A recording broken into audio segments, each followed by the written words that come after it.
नमस्कार, ESPN 9 news में आपका स्वागत है। मैं हूं आपके साथ दिनेश कुमार।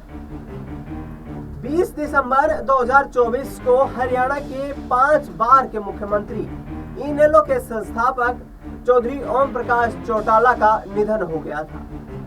गुरुग्राम स्थित उनके आवास पर ही उनका अंतिम वहां पर निधन हो गया था। इसके बाद तेजाखेड़ा फार्म हाउस जो कि सिरसा में स्थित है, वहां पर उनके पार्थिव शरीर को ले जाया गया, अंतिम संस्कार किया गया और अंतिम संस्कार में देश के तमाम राज्यों से बड़ी राजनीतिक जगत से जुड़ी हुई हस्तियां उमड़ती हुई नजर आई। लगातार तेजाखेड़ा फार्म हाउस स्थित बड़े बड़े राजनेताओं का तांता लगा रहा और इस बीच ये भी कहा जाने लगा कि लौह पुरुष के नाम से, एक अच्छे प्रशासक के नाम से ओम प्रकाश चौटाला ने अपनी मजबूत छवि हरियाणा में बनाई थी।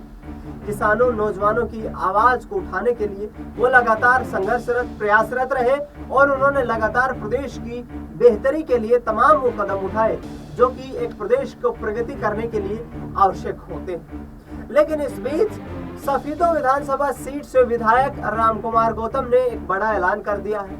उन्होंने कहा कि चौटाला परिवार हरियाणा की राजनीति में एक बड़ा सियासी परिवार है। चौधरी देवीलाल जो कि देश के पूर्व उप प्रधानमंत्री थे, वो यहाँ पर लगातार जिस तरीके से हरियाणा प्रदेश को आगे बढ़ाने के लिए, हरियाणा प्रदेश के विकास के लिए तत्पर अपने प्रयास करते हुए नजर आते थे, उन्हीं पद चिन्हों पर चलने का प्रयास ओम प्रकाश चौटाला की तरफ से किया गया। हालांकि ओम प्रकाश चौटाला पर कई घोटालों के आरोप भी लगे और उन्हें जेल की सलाखों तक भी जाना पड़ गया। इसके बाद यहाँ दादा रामकुमार गौतम ने यह कहा कि चौटाला परिवार की सबसे नवीनतम पीढ़ी यानी कि ओम प्रकाश चौटाला के पोते, जिनमें दुष्यंत चौटाला, दिग्विजय चौटाला, अर्जुन चौटाला और करण चौटाला का नाम शामिल है, ये तमाम चेहरे, बड़े राजनीतिक चेहरे आगामी वक्त में हरियाणा की राजनीति में बनते हुए नजर आएंगे।